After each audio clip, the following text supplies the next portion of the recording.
Hey everyone, welcome to VHS Massacre Radio. I'm here with film composer and one of my best friends, Mr. Tim Kulig. How you doing? Hey, what's happening, man? Not much. So, a number of exciting things have happened for you. Just to give the audience a little sort of intro on some of the stuff you've done. You've been a film composer for over 20 years. You've scored, dozens of films, several features. The stuff, highlight of your stuff that you've done for me, personally, have been the VHS Massacre documentaries, which have played everywhere from Mubi to Amazon Prime to Yale University. They just sort of ran all over. We could actually talk about, because you're a producer on those films as well, we can kind of talk about how the performance of VHS Massacre 2 was pretty interesting. But so I don't know exactly how to intro this, but we worked on this documentary called MacLeod about Kevin MacLeod. Right. And Kevin MacLeod is sort of the king of royalty-free music.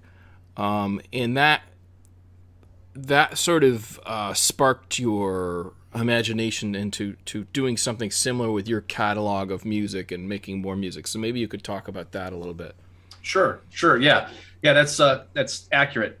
As we were going through that whole production and going through the post-production, and you were capturing bits and pieces of me being in the film as well as a fellow composer, it dawned on me that a lot of my catalog just kind of existed in hard drive space, right? It's just a bunch of stuff was sitting in there idle, just waiting to be heard. And I think it's what a lot of artists out there fail to recognize. Basically, it doesn't do anybody any good having, dozens or even hundreds of songs of a catalog sitting idle on a hard drive, not being listened to because of any kind of hang up. I don't know if people are going to like it. I don't know if it's going to make me any money. I don't know if it's going to be received well. That's not for you to decide. Right? As an artist, it's your job to create. And it took me a very long time to realize that outside of the productions and everything that I've been involved with, I really needed to just take everything I've ever created and get it out there. And I didn't know how to do that until we did that movie together and we did that documentary for Kevin MacLeod. By doing that documentary and by doing and by being introduced to Kevin, it really opened my eyes to the idea of Creative Commons and getting music out there and creating first, being concerned about revenue later, second. You know what I mean? Because if an artist isn't heard, it's worthless. First and foremost, you need to be heard and you need to get it out there. You know what I mean? But what inspired me so much was that, shortly after we produced the film and released it, I was introduced to Kevin and we had a couple conversations, and he's in essence become a mentor to me and guided me in this whole process of getting things out there. I've hit a couple milestones throughout this year where I literally reached out to him like, Kevin, what do I do about this? Right? Like, how do I approach, these varying different sites? How do I approach the Creative Commons with people? How do I set myself up for success so I could actually generate some revenue at some point, right? All these things. This is like, and this is a major, and you talked about it. This movement. So Kevin MacLeod is not really just a person. He is someone who's kind of created this movement, which, as you said before, is totally counterintuitive, right? Mm-hmm. So when you think about, so this isn't just free music, like here's some music, listen to it, if you will, although you can do that on Spotify and stuff like that. This is providing royalty-free music. Most people in the industry would refer to, music that you can use in your film productions where you're going to maybe traditionally, you're going to pay a fee. you're gonna pay like $60 or something, or $100 or 200. I paid, I think, $200 once for an old piece of classical music. It was like the Boston Symphony or something. Like, Wow. I paid for that, you know. So when professionals are creating productions in which the music all has to be cleared, you either need to license music and negotiate some kind of percentage, or it can get really messy with master and sync licenses. But royalty-free music and Creative Commons is a way that someone could license a specific piece of music very easily, giving credit. But that is a bit new. In previous to Kevin MacLeod, I don't know that there was a hell of a lot of that going on. No, definitely not. At least the indication I got from him with my various conversations with him about this, and as I've been developing, releasing and publishing my catalog to date throughout this year, in essence, the stopgap for most people is, okay, I want to get it out there, but what are you going to give me before I give you the file? Yeah, exactly. And what happens there is you lose 75 to 85% of your audience, because nobody wants to do that. Yeah. Like they don't want to get something that they don't know what it is yet, or they don't want, I can speak to the way that we interact when we're producing a film. Now, I'll throw you a piece, and sometimes it doesn't fit even where I thought it was supposed to, or it doesn't fit at all. There's times you've taken something that I wanted to put in, the first 15 minutes, and you're like, this is great as an outro. And I'm like, okay, didn't even perceive that, but that's exactly, how you, as the ultimate editor and decision maker at the end, decided where it was supposed to fit. But that being said, there's so many stopgaps with people because they're so afraid to just give something, because they're just covetous of their stuff. And that's just not, I know it sounds counterintuitive. You hear like Nashville, you hear like anybody, all these artists trying to make it, trying to perform, trying to get their spins. And there's a whole thing about that, there's a whole industry that's, very insider and very, pay to play on radios. That's not a mistake. What you hear on the radio, nothing you hear on the radio is a mistake. Right, that's right. all. And it's it's all not bought and paid for. Yeah. You're being basically told what is good and what isn't. Right. It's not like in the 60s where you're like, I'm gonna play my favorite songs on this radio. Yeah. No, they don't. We're not. I've actually gotten people, and this was years ago, not even today, but like 25, 30 years ago, calling into a radio show and saying, hey, can you play so-and-so? I've literally gotten this answer. Well, we're not playing them right now. Right. I'm like, yeah, you're not, but what does that mean? Yeah. Like, I'm requesting a song. Yeah. Right. And it basically means that they have a very finite catalog that they can draw off of. Yeah. Because that's where their revenue stream comes from. Yeah.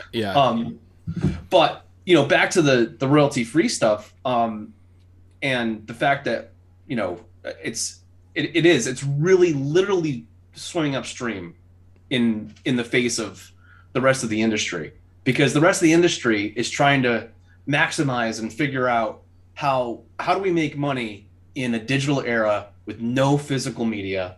Again, it's crazy how this is coming back to VHS and that whole series. The same problem exists with music. It is the same. Yeah, it's a very similar problem with the streaming sites not carrying that much independent product, or them censoring stuff off of their platform, mostly low budget indies, and to some degree, when we put out a film, you and I, we signed a contract, and it's very possible that we'll get some residuals from the film. Right. But I no longer approach filmmaking from that perspective. I approach it as let's make the film for virtually nothing. I'm working a documentary mostly these days, and let's get a distributor and let's put it out. And I think there's power in that, and mostly we advocate for, actual independent filmmaking, which would be referred to as no budget filmmaking, is Right. I think pretty much the only independent filmmaking left in the United States, at least.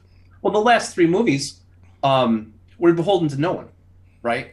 Yeah. Nobody's financing it. It's us. It's us. It's bootstrap. It's whatever money we bring to the table, and that's it. And you approach a distributor, and it's a take it or leave it scenario, and at the end of the day, I know people with like they have Emmys, and they don't get to do that. No one gets to do that in what I would call corporate media, which is 95% of profitable media. It's still a form of like office job. Not that there's anything wrong with that at all, but Right. But they're creative compromise, right? I mean, ultimately, they want a specific product, and again, there's nothing wrong with that if you're on board with the product they're looking for. Well, But what ends up inherently happening, 9 times out of 10, is that your vision gets skewed or corrupted by the ultimate goal of whoever you're beholden to. Yeah, right? yeah. Well, So- there's a few things that happen there. Roger Corman once said, he's king of the B movies.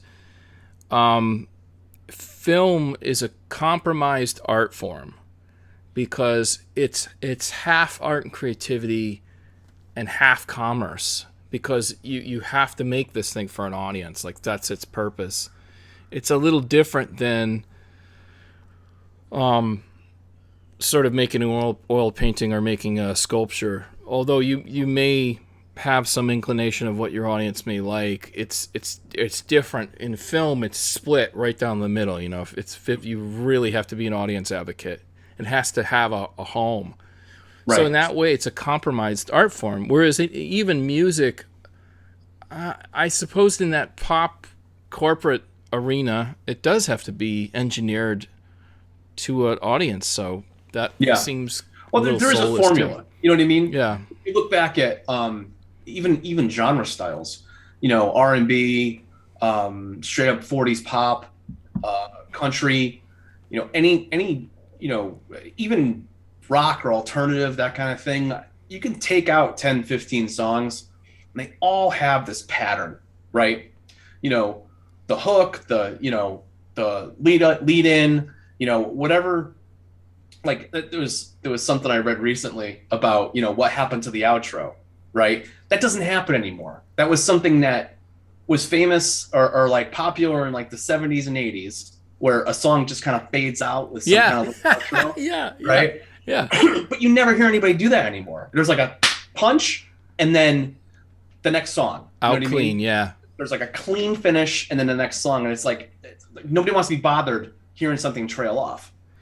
Which that's I like actually find it very enjoyable to hear. Oh, I something like. fade. Yeah. I was ironically, I was listening to Def Leppard, Yeah. and Def Leppard has a few of those where it trails off.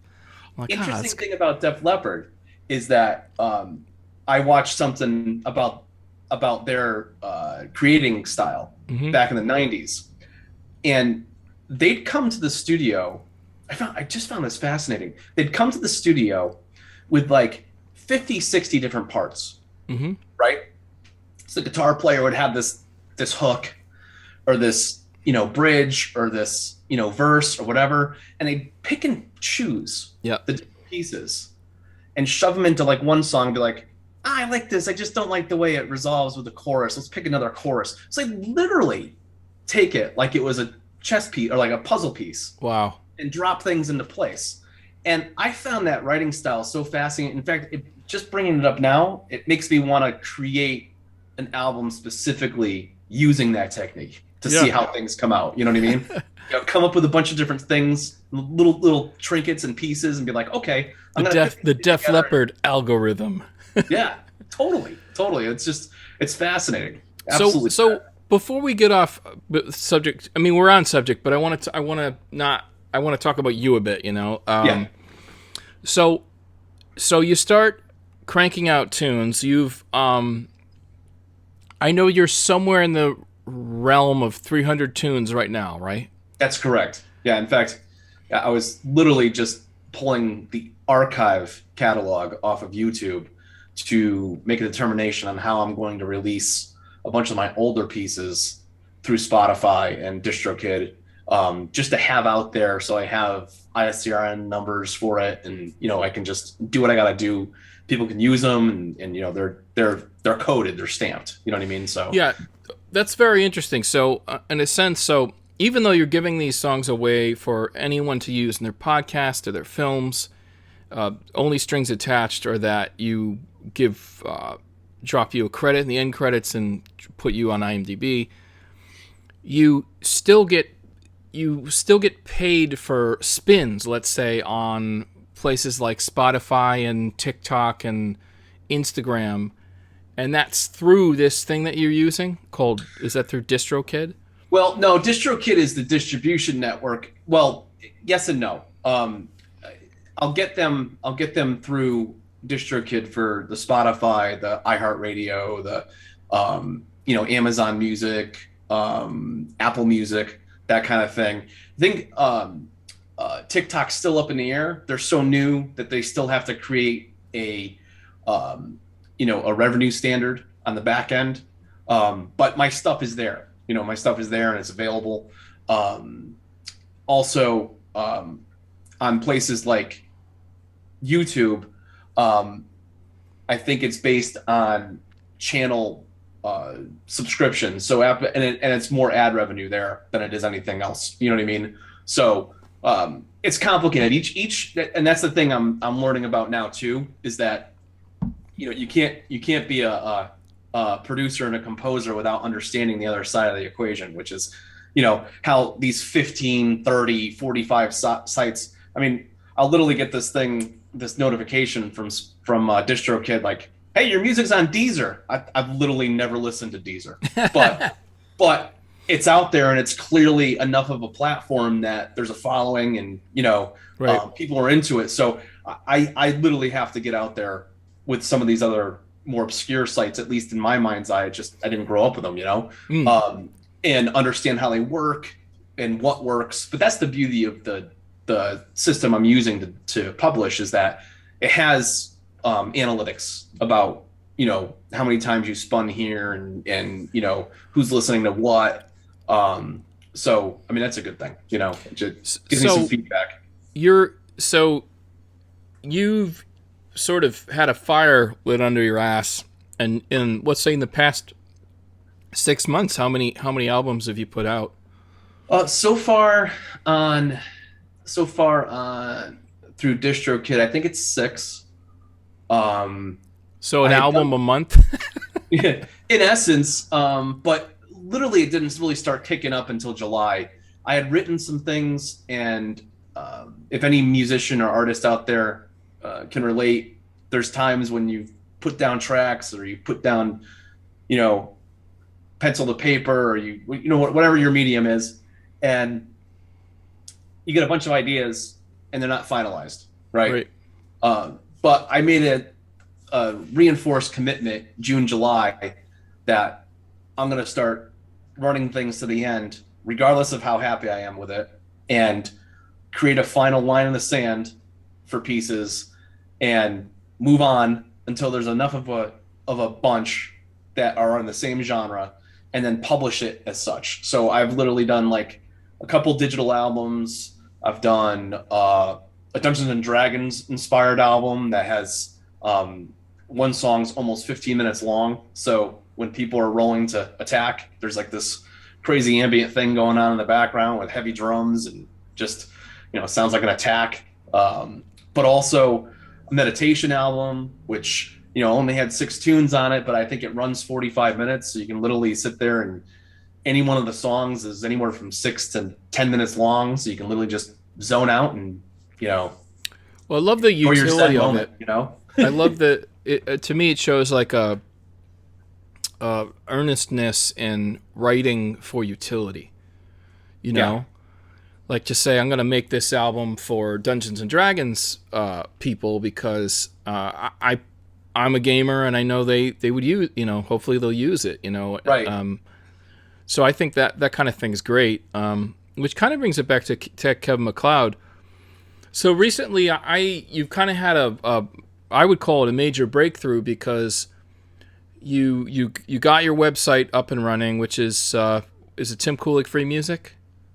Uh, yeah, timkuligfreemusic.com or timkulig.com. Either one of Okay. those. If you go to YouTube and you put in Gravitas Music LLC, it'll still point, like all those things point to All those things point to the timkulig.com. website. So yeah, But the major, so yeah, and you've gotten, I'd say the bulk of your older tunes on YouTube, and then you're bringing the newer stuff onto Spotify. But one of the major breakthroughs is that Kevin MacLeod actually posted your horror album on his main page on Incompetech. that's right. Petrifications that came out for this fall 2021 Halloween season, and I sent it to him, and he said, "Hey, I'm gonna do an article for you, and I'm gonna point to the song." He's like, you know, make the stuff. I'll host the stuff for you, make them available, and give me some licensure so they can just download the whole package and be done with it. And I'm like, perfect. Let's do it up. And he did a very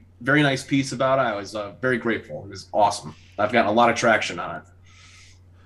Yeah, I mean, I think that's it's a major victory to have someone like that sort of believe in you, you know? I mean, he is the largest person in this free music movement, I would say. You know? Yeah, definitely largest in the space. I would say because Trent Reznor, I think, and even Moby, I think, had done a little of this. Yeah, like, Moby, I think, gave away one set of music. Trent did.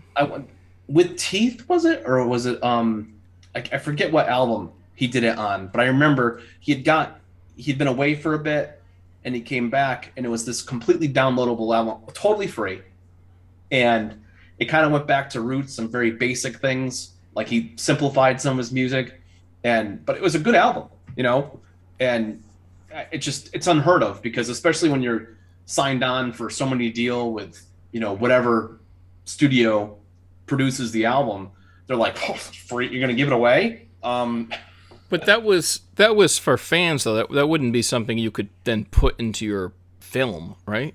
Or was it? Because I know in the case of Moby, it was like, yeah, you can use this in your independent films. You know, I don't know the answer to that question when it came to Trent Reznor stuff. It might be, though. Yeah, I feel like it might be. Anyway, so I I'll think he find still that has out. the rights to it. You know, it's just a matter of, you know, being able to use it royalty free. Because if you're giving it away, you know, that's a good question. Yeah. So some of your tracks that I've listened to, I think you have an album out called Shadows of War. Yeah, that's the D&D album. That was what? That's the D&D album. Oh, is it? Okay, yeah. You have one track called There Be Dragons, which I think is, man, I was listening to that, and that really is just on the level with anything I've heard in a film, you know, past or present, man. Yeah, it's really fantastic. So how long does a tune like that take to make? Well, that's a complicated question, only because there are times when I can sit down and I hear a hook, you know, something like some line, some orchestration that I'm really, really into, right? And I feel like it's got somewhere to go. And I'll put it down and I'll look for something to, you know, migrate to next. And I'm not always happy with it. And that's usually that artist place where you need to just shut up and write. Right. And right. maybe you're just not in the right mindset to let your mind go free and just drop something down and let it flow. I ran into that problem with Land Ho, which is another I love that one, yeah. which is another song on that album. And I'm gonna mention the comment I made to you about this one in a minute. But I had this like main piece and it slipped into something else, and I was very frustrated because I couldn't find the end of the journey for the song. And that actually sat for like a month or so, and I almost just scrapped it. Then one day I'm like, all right, I'm just going to force my way through this and figure out how I'm going to finish it and just be done with it. And then I finish it and I send it to you. And then afterwards I tell you that I almost didn't even do anything with the song. And you're blown away. You're like, what are you talking about? Yeah, I was almost mad. I was like, what? I was like, this is like one of your best tunes. Like, what's your problem? Like, don't do that shit. Like, put it out, you know? Well, this comes back to, I think, one of the biggest problems any creative person or artist has, and that's self-editing during the creative process. I've fought tooth and nail over the years to get away from that, and more often than not, I'd fall into that nasty trap. And of late, I've managed to circumvent that and produce more music in the last 6 months than I think I've produced in the last 6 years. You know, just yeah. And I think that's an old problem, like this, the perfectionist trap. Like that's the new way people are referring to it, I think. Mm-hmm. But that's been the same problem forever, and we all fight against it. It actually reminds me of VHS Massacre 2, where I was sitting down to do James's second record with James again. There's 2 sections in VHS Massacre 2 where we're talking to Professor James Richardson, who is is my friend. So I was working on a VHS Massacre 2, and I needed an additional section to basically talk things out with James. And it's a section in the movie where everything's black and white to kind of separate it from the other things. So it's essentially two middle-aged fat guys on a couch. And we record the thing, and although he's not really, he's in far better shape than I am. Anyway, we get done with the thing, and I show him some of the documentary, and the whole time I'm like, this is a piece of shit. I'm like, this is just a fucking horrible piece of shit. I don't know why I'm doing it. And James laughs at that now. Because every time we win an award, we've won 23 awards to date, and it looks like we're going to be closing VHS Massacre 2 out at the Basta La Vista Film Festival in Germany with a double feature of 1 and 2 together. That's awesome. And James always thinks back to that moment where I'm like, this is dog shit. I made, shit. I don't even know what I'm going to do with this thing, It's very similar to what you were going through with Land Hull, where you're like, I don't know. Well, the thing is, shelve this. Yeah, it comes back to the simple fact that the things we create, it's not our choice and not our decision as to whether or not it's likable or not. We just have to make it. And we have to make it because we enjoy it and we love it. And if we enjoy it and love it, the hope is that other people will have that same joy and love about, have the same experience we did creating it, by listening to or watching and enjoying, movie production or a song production or whatever. It's ultimately, that's what I'm trying to convey when I create something. And, by keeping it locked on a hard drive and waiting for an opportunity when nobody knows who the hell I am. Yeah. For somebody to come along and be like, hey, you should put your catalog here. Well, nobody's going to know about it unless I put it all out there. And the only way to really put it out there is to do it through Creative Commons, because people are going to take it and listen to it. And that's the only way I'm going to create a following without a major studio, without, somebody I have to be beholden to for style or the way something sounds, where they're like, yeah, I like this, but maybe you could do something different with no, I don't want to do anything you want me to do with it. Okay? Yeah. I don't. I'm going to produce this, and if you don't like it, don't use it. Yeah. Fine. There's tons other in my catalog that you can check out, and I'm sure there's something in there for everybody. You know what I mean? And that's the whole idea behind all the styles too, Tom, is I'm literally like, maybe you don't like my meditation stuff, but you love my orchestrations. Great. Maybe you don't like my orchestrations, but you like my crazy, like borderline Foley / music that I do with my my space album, Oh, Hyperspace. some of that stuff's outrageous, man. I really like It some of just that stuff. Planet it blurs Killer and it blurs the line between musicality and Foley, it gets to the. I think there's a few in there. Planet Killer may be one, but there's a few of them that almost delve into this. Who's the composer?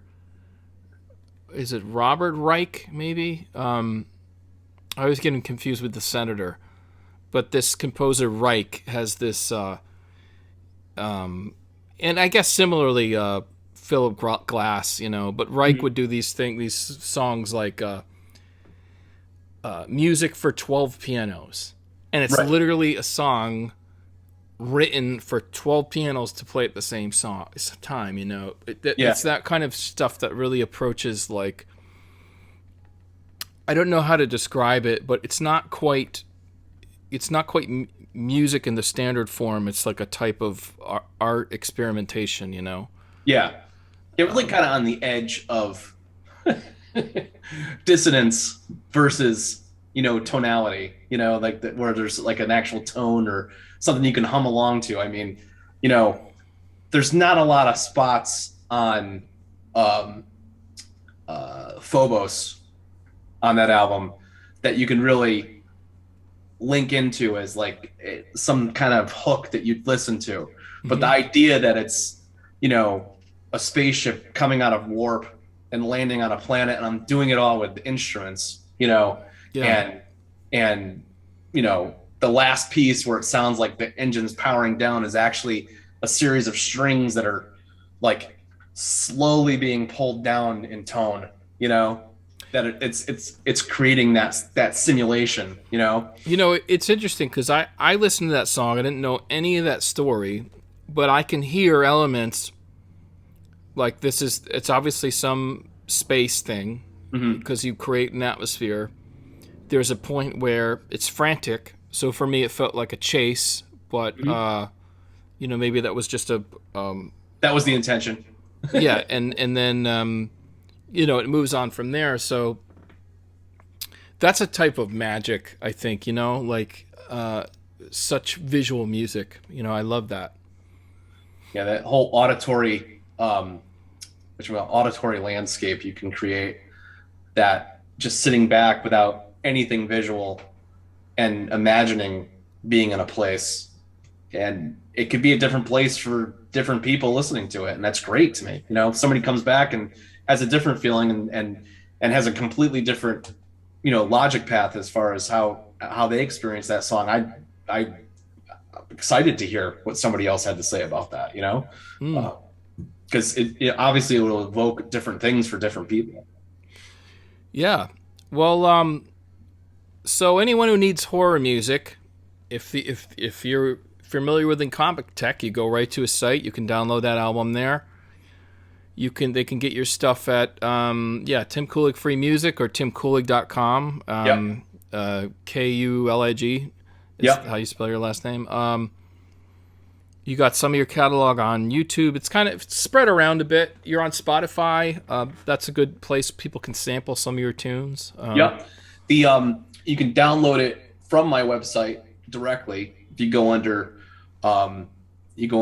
royalty free music tab, the albums are listed underneath there, and you click on one of the albums, then it has every one of them listed, and it's a SoundCloud linkage out. You can listen to it there and download it there and see some of my other catalog, or you can literally just download it from my website. There's a little icon in the little GUI interface that just grab it and it'll pull the MP3 right down.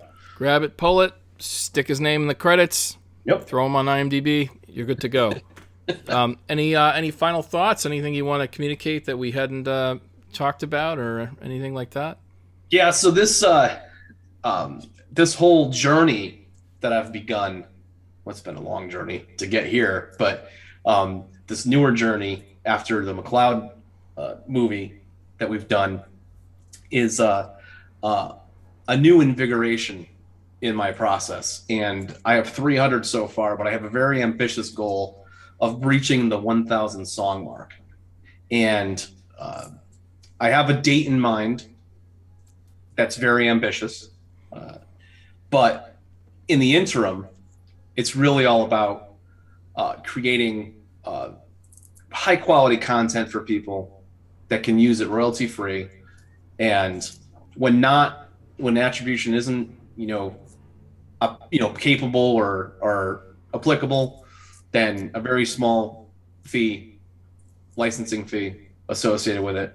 And that's that, Yeah. So yeah, if you're doing a commercial, if you're doing, it's a whatever, anything that just doesn't have a visual credit at the end, what do they pay? It's like $30. You pay $30 for not being able to put it in physically in the credits. That's a deal of a lifetime right there. Very cool. Well, anyway, thanks for being with me today, Tim Kulig. Thanks for having me, man. Appreciate it very much. Yeah. So check out all Tim's music, and check out VHSmassacre.com for more information on the VHS Massacre films. And thanks for listening, and we'll see you next time.